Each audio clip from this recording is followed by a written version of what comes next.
मेरा नाम कदीर अहमद है और आज हम शुरू करेंगे लेक्चर नंबर 2 जो कि पहले तसलसल में हमने किया था कम्प्लेक्स नंबर के। कम्प्लेक्स नंबर शुरू करने से पहले हमने कुछ रियल नंबर डिस्कस किए। आज मैं उनको ज़रा दोबारा रिकॉल करता हूँ आपके लिए। इसमें पढ़ा कि all fractions are real number. Real number में हमने क्या पढ़ा कि भाई जिस टाइप की भी फ्रैक्शन आपके ज़हन में जो फ्रैक्शन आती है 2/7, 9/11, जितनी फ्रैक्शंस भी आती है इवन 22/7 भी, सारी फ्रैक्शंस जो हैं वो रियल नंबर में आएंगी। अच्छा, तो फिर पॉइंट वालों की तरफ जाते हैं। पॉइंट वालों में हमने पढ़ा कि भाई 0.3, 0.33 अप टू सो ऑन, और एक पढ़ा हमने √2, √3 पढ़ा था 1.7321। ये अंदाजे से लिख रहा हूँ, चलिए अप्रॉक्सीमेटली लिख रहा हूँ। ये टर्मिनेटिंग डेसिमल था, कहा था कि इरेशनल है। ये था हमारे पास नॉन टर्मिनेटिंग है, रिकरिंग डेसिमल था, और इसके बारे में हमने कहा ये भी रेशनल में डालेंगे। और √3 इसके बारे में कहा था ये कि नॉन टर्मिनेटिंग है, और साथ ही भी कहा था नॉन टर्मिनेटिंग है और नॉन रिकरिंग है। इसके डेसिमल पार्ट में कोई भी डिजिट बार बार रिपीट नहीं होता, इसलिए इसका सम ना हम सम कर सकते हैं और ना हम इसको p/q की फॉर्म में, जैसे इसका हमने सम किया था कि इसको अगर हम 1/3 को डिवाइड करेंगे, और फिर कहा था कि अगर इसको 2/6 करके भी हम डिवाइड करें तो हम इसको p/q की फॉर्म में अगेन लिख सकते हैं। फ्रैक्शन भी डिस्कस होगी, डेसिमल फ्रैक्शन भी डिस्कस होगी, तमाम नेगेटिव पॉजिटिव नंबर भी हमारे पास, सेट ऑफ इंटीजर जो है हमारे पास 0 +-1 +-2 अप टू सो ऑन, ये भी रेशनल नंबर में आता है। और इसी तरह नेचुरल, इसी तरह होल नंबर, इसी तरह प्राइम, कंपोजिट, ऑड, इवन, ये हमने पहले लेक्चर में पढ़ा था। आज मैंने रिपीट कर दिया ताकि हमारे जहन में ये वाली बात हो। हर नंबर अब आपके जहन में है, कौन से नंबर इनमें रियल हैं और कौन से नंबर रियल में भी रेशनल हैं या इरेशनल हैं। अच्छा, उसके बाद अब हम मूव करते हैं किधर? अब हम मूव करते हैं भाई इमेजिनरी नंबर। इमेजिनरी नंबर, अच्छा, तो अगर इमेजिनरी नंबर में डिस्कस करूं तो मेरे से में तो एक ही बात आ गई भाई, इनका कांसेप्ट कहां से आ गया। और रियल नंबर में चले मैं इधर से मिटा के इधर जरा आपकी आसानी के लिए लिखता हूँ, आसाद अपनी आसानी के लिए भी लिख रहा हूँ। इमेजिनरी नंबर्स, जब क्वाड्रेटिक इक्वेशन के हम सोल्यूशन फाइंड करते थे ना, for example x - 9 x² - 9 = 0। Quadratic equation का जब हमने सोल्यूशन निकाला तो x² इसको उठा के मैं अगर इक्वलिटी की दूसरी साइड पे ले जाऊं तो ये -9 से +9 हो जाएगा। अब दोनों तरफ अगर मैं स्क्वायर रूट ले लेता हूं तो x आपके पास +-3 आ गया। +-3 का मतलब ये हुआ कि अगर मैं यहाँ पे 3 डालूं तो 3 का स्क्वायर 9 - 9 0 हो जाएगा, और अगर मैं -3 डालूं तो -3 का स्क्वायर भी, यानी कि -3 × -3 भी हमारे पास +9 आता है, और 3 × 3 भी 9 आता है। 9 - 9 0 होता है, तो ये इसके दो सोल्यूशन या रूट आ जाएंगे। तो फिर हमने लिखा जी इसका जो सोल्यूशन आ गए वो हमारे पास है जी क्या, ये 3 और -3 जो है वो इस क्वाड्रेटिक इक्वेशन के सोल्यूशन। लेकिन जब हमारे पास सोल्यूशन इस तरह की किसी इक्वेशन का आ गया तो इसका क्या सोल्यूशन होगा, ये हम सोचते हैं कि x² अगर इधर मैं ले जाऊं तो ये क्या आ जाएगा, ये आ जाएगा x² -1 के इक्वल आ गया। x² अगर -1 के इक्वल है, दोनों तरफ मैं स्क्वायर रूट लेता हूँ, दोनों तरफ स्क्वायर रूट लेता हूँ तो -1 का स्क्वायर रूट यहाँ भी आ जाएगा। x आपके पास आ गया क्या, √-1। अब नेगेटिव के क्या सोचने की बात है, क्या नेगेटिव का कोई स्क्वायर रूट है भी कि नहीं, क्योंकि स्क्वायर रूट में हम ये बात नहीं सोचते। स्क्वायर रूट में असल में बेसिक कंसेप्ट बताता हूँ कि 9 का अगर मैं स्क्वायर रूट निकालता हूँ तो हम सोचते हैं कि कौन सा ऐसा डिजिट है जिसको 2 दफा मल्टीप्लाई करें, उस 2 दफा मल्टीप्लाई करें तो वो हमारे पास क्या आते हैं 9। तो हमने कहा जी वो तो 3 है, 3 को 2 टाइम्स मल्टीप्लाई करेंगे ना, 3 3 = 9। जिस नंबर को उसी नंबर के साथ मल्टीप्लाई करें तो वो हमारे पास 9 आए। अगर मैं इसका स्क्वायर रूट लिखता हूँ, √-1 का स्क्वायर रूट लिखता हूँ कि भाई ये तो हमारे पास, लेट्स से मैं कहता हूँ -1 आता है, भाई -1 को मल्टीप्लाई करने से तो मेरे पास क्या आएगा, -1 को -1 से मल्टीप्लाई करने से +1 आता है, माइनस और +1 लेट से मैं कहता हूँ नहीं जी +1 आता है, +1 को मैं मल्टीप्लाई करता हूँ +1 के साथ तो ये +1 देगा। अच्छा दोनों केसेस में +1 आता है। अब तो सवाल ये पैदा हो गया कि क्या कोई ऐसा नंबर भी है, यहाँ पे मैं क्वेश्चन मार्क डालता हूँ, जिसकी मल्टीप्लिकेशन उसी के साथ हमें एक नेगेटिव नंबर दे दे। तो मैथमेटिशियन इस सोच में पड़ गए कि कौन सा ऐसा नंबर होगा जिसको उसी के साथ, अगर नेगेटिव है तो भी पॉजिटिव देना है उसने, अगर पॉजिटिव है तो भी उसकी मल्टीप्लिकेशन उसी के साथ पॉजिटिव नंबर देगी। तो कौन सा ऐसा नंबर है जिसको उसी के साथ मल्टीप्लाई करने से हमारे पास एक नेगेटिव क्वांटिटी आनी चाहिए। सबसे पहले 16वीं सेंचुरी में कार्डन एक मैथमेटिशियन था जिसने ये बात सोचना शुरू कर दी कि इसका क्या सोल्यूशन होना चाहिए। बाद में आयलर ने इस पे काम किया इन 17वीं सेंचुरी। उसने ये कहा कि अगर हमारे पास ये वाला, जैसे हमने कहा x = √-1 है, उसने कहा कि अगर इसका सोल्यूशन हम इस तरह कर लें,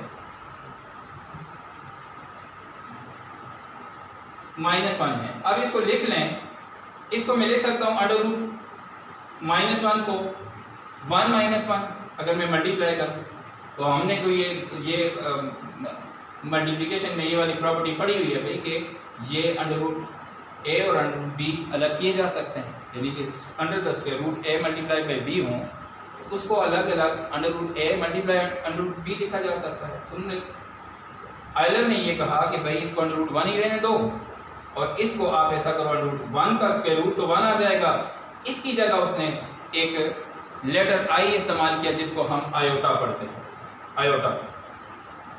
अच्छा तो ये आयोटा की वैल्यू क्या है? आयोटा की वैल्यू उसने कहा है √-1।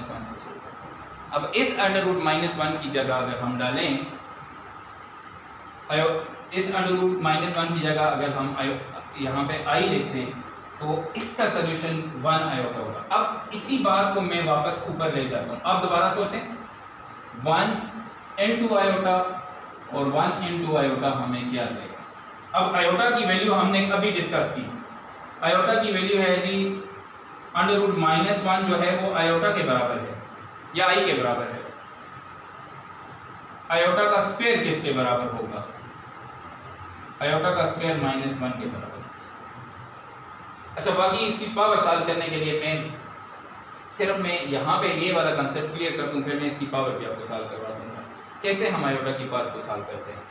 अब यहाँ से हम यहाँ चले गए, 1 को 1 से मल्टीप्लाई किया तो क्या आ जाएगा? हमारे पास तो 1 आ गया। और आयोटा को मल्टीप्लाई करने से तो we will get iota square. Iota square के बारे में अभी हमने कहा कि ये जो आयोटा स्क्वायर है, यहाँ पे ये था, ये -1 है और ये आयोटा स्क्वायर है। ये किया कि ये आयोटा स्क्वायर जो है वो -1 के बराबर है। आयोटा स्क्वायर की जगह हम -1 डाल दें तो ये -1।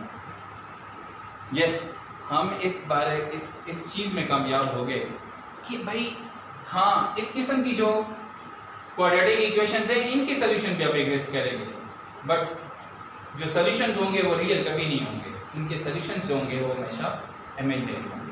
अब मैं आपको आयोटा की कुछ पार्ट सॉल्व करवाता हूँ और उसके बाद हम कॉम्प्लेक्स नंबर की डेफिनेशन में जाएंगे और आप देखेंगे कि इंशाल्लाह हम बहुत आसानी की तरफ जा रहे हैं कि हमें हर कंसेप्ट ये क्लियर हो जाएगा कि कॉम्प्लेक्स नंबर क्या है। अभी हमने ये वाली बात पढ़ी कि आयोटा जो है वो √-1 के बराबर है। फिर हमने कहा आयोटा स्क्वायर जो है वो अगर इसका स्क्वायर ले लूँ तो ये -1 हो जाएगा। आयोटा क्यूब किसके बराबर है? इसको सिंपली मैं लिख सकता हूँ आयोटा स्क्वायर × आयोटा, फिर क्यूब आ जाएगा। आयोटा स्क्वायर तो अभी हमने पढ़ा कि -1 के बराबर है और आयोटा जो है उसकी जगह आयोटा ही लिखते हैं तो ये माइनस आयोटा के बराबर आ जाएगा। अच्छा आयोटा की पावर 4 किसके बराबर होगी? ये इसको हम स्क्वायर × स्क्वायर लिख सकते हैं। अच्छा स्क्वायर × स्क्वायर लिख किया तो -1 × -1 तो ये हमारे पास क्या आ जाएगा? ये हमारे पास +1 आ जाएगा। और इसी तरह आयोटा की पावर 5 को अगर मैं सॉल्व करूँ तो मेरे पास आ जाएगा आयोटा की पावर 4 × आयोटा, और आयोटा की पावर 4 हमने अभी पढ़ा कि ये 1 है और ये आयोटा, तो ये हमारे पास आयोटा और two so on n power तक सॉल्व करेंगे। अब n पावर तक सॉल्व करने के लिए मैं आपको एक बड़ी अच्छी सी एक मतलब सिंपल सी डायग्राम बनाते हैं और इनकी पार्ट्स को सॉल्व करते हैं और फिर कुछ चीज़ें और भी मैं डिस्कस करूँगा आपके साथ। मसलन मैंने एक सर्कल बना के ये बना, यहाँ मैंने आयोटा लिख लिया, यहाँ मैं आयोटा स्क्वायर लिखता हूँ, यहाँ मैं आयोटा क्यूब लिखता हूँ और यहाँ पे मैं आयोटा की पावर 4 लिखता हूँ। अभी हमने ये बात पढ़ी कि आयोटा की वैल्यू है √-1, आयोटा स्क्वायर की क्या वैल्यू है, अभी हमने पढ़ा कि ये तो -1 के बराबर है। आयोटा क्यूब किसके बराबर है, अभी पढ़ा हमने कहाँ पे है, ये माइनस आयोटा के बराबर है। आयोटा की पावर 4 किसके बराबर है, ये अभी पढ़ा हमने, ये 1 के बराबर है। अब हमने देखा आयोटा की पावर ये 1 है, ये आयोटा की पावर 2 है, ये आयोटा की पावर 3 है, ये आयोटा की पावर 4 है। ऐसे अगर हम जाएं, ऐसे 1 2 3 4 के बाद ये आयोटा की पावर ये 5, ये आयोटा की पावर 6, ये आयोटा की पावर 7, ये आयोटा की पावर 8, ये आयोटा की पावर 9। अब मैं आपको जो बात समझाना चाह रहा हूं कि आयोटा की पहली वैल्यू √-1 स्क्वायर -1, ये क्यूब और ये, फिर ये वैल्यूज अपनी रिपीट करना शुरू कर देगा।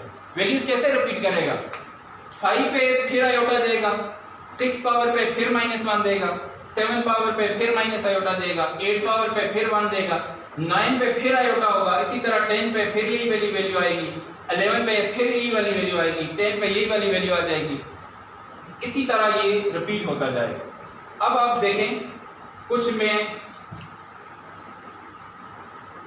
स्टार पॉइंट आपके पास, यानी कि जो सब के लिए होंगे, कभी भी 4 का मल्टीपल अगर होगी आयोटा की पावर ऑलवेज इक्वल टू 1। जैसे मैं लिखता हूँ आयोटा की पावर 96, तो अब हम क्या कर सकते हैं, इसको मैं लिख सकता हूँ आयोटा की पावर 4 और 4 6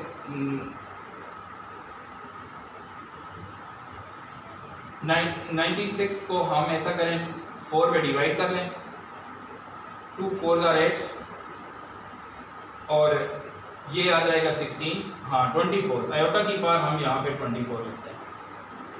अब आयोटा की पावर 4 तो 1 आ गया, 1 की जितनी पावर भी लेंगे, पावर तो आपको ये बताती है कि भाई कितनी टाइम्स मल्टीप्लाई करना है। 1 को अगर 24 टाइम्स भी मल्टीप्लाई करेंगे तो यू विल गेट 1।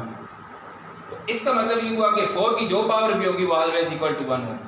फिर एक स्टार पॉइंट बताता हूँ, 4 कोई सी कंसेक्यूटिव पावर्स को आप ऐड कर लें तो हमेशा आपको क्या देगा, यानी कि आयोटा की पावर 5 करें प्लस आयोटा की पावर 6 करें प्लस आयोटा की पावर 7 करें प्लस आयोटा की पावर 8 करेंगे, ये आपको 0 देगा, कैंसिल होगा। जैसे पहली बात में देखें √-1 आता है, यहाँ पे √-1 आएगा, इसके साथ कैंसिल हो जाएगा, यहाँ पे 1 देता है 4 पे और ये इससे कैंसिल हो जाएगा।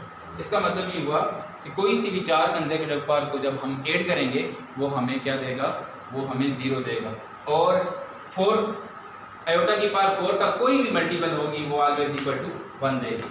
अब हम इसको थोड़ा सम अप करते हैं और फिर मैं आपको होमवर्क असाइन करता हूँ।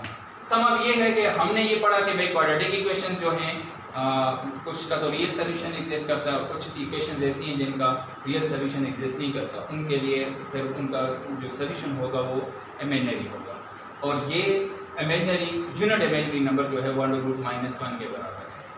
और ये ऐसे नंबर हैं, मतलब इमेजिनरी नंबर, ये ऐसे नंबर हैं जिनका हमारे पास क्या है, जिनका इमेजिनरी नंबर ऐसे नंबर हैं जिनका स्क्वायर जो है वो हमारे पास नेगेटिव होगा, जिनका स्क्वायर नेगेटिव होगा, ये -1 के बराबर है। और ये ऐसे नंबर भी हैं मतलब अगर यूनिट इमेजिनरी नंबर को आप डिफाइन करें ना तो ये √-1 के बराबर है। और इसी तरह 2 आयोटा 3 आयोटा 4 आयोटा, ये सारे, इसका मतलब है कि दो तरह हम सॉल्व कर लिया, आप डिफाइन भी कर लेते हैं। यानी एग्जांपल्स बहुत सारी हमने ले लिया। अब डेफिनेशन में ये करता हूँ कि भाई ऐसा नंबर जिसका स्क्वायर नेगेटिव हो, पहली डेफिनेशन आ गई, यानी कि स्क्वायर नेगेटिव होगा, स्क्वायर इज नेगेटिव। और दूसरी बात जो है वो हमारे पास क्या होगी, ऐसा नंबर है स्क्वायर नेगेटिव होने के बाद ऐसा नंबर है जिसके साथ iota as a factor, the number which has iota as factor, यानी कि 2 आयोटा 3 आयोटा, ये आयोटा एज ए फैक्टर, यानी 2 3 4 5 के साथ अगर आयोटा लगा हुआ है साथ तो ये हमारे पास इमेजिनरी नंबर होंगे। उनके इनका स्क्वायर फिर हमारे पास नेगेटिव आएगा। फिर हमने इनकी पार्ट्स को सॉल्व कर लिया। पावर को कैसे सॉल्व कर लिया कि आयोटा का स्क्वायर लेंगे -1 आएगा, आयोटा का हमने क्यूब लिया तो माइनस आयोटा आ जाएगा, आयोटा की पावर 4 ली तो हमारे पास 1 के बराबर आ जाएगी। और ये इसी तरह ये मैंने डायग्राम के जरिए आपको बताया कि भाई ये फर्स्ट 4 जो हमने सॉल्व की पार्ट्स, इनको अगर कंटिन्यूसली सॉल्व करेंगे तो आंसर वही रिपीट होते जाएंगे। और एट द एंड हमने ये की कि 4 की कोई भी पार होगी तो 1 होगा, और 4 कोई से कंसेप्ट हम पास को जब भी ऐड करेंगे तो we will get 0। I hope so कि आपने एंजॉय किया होगा।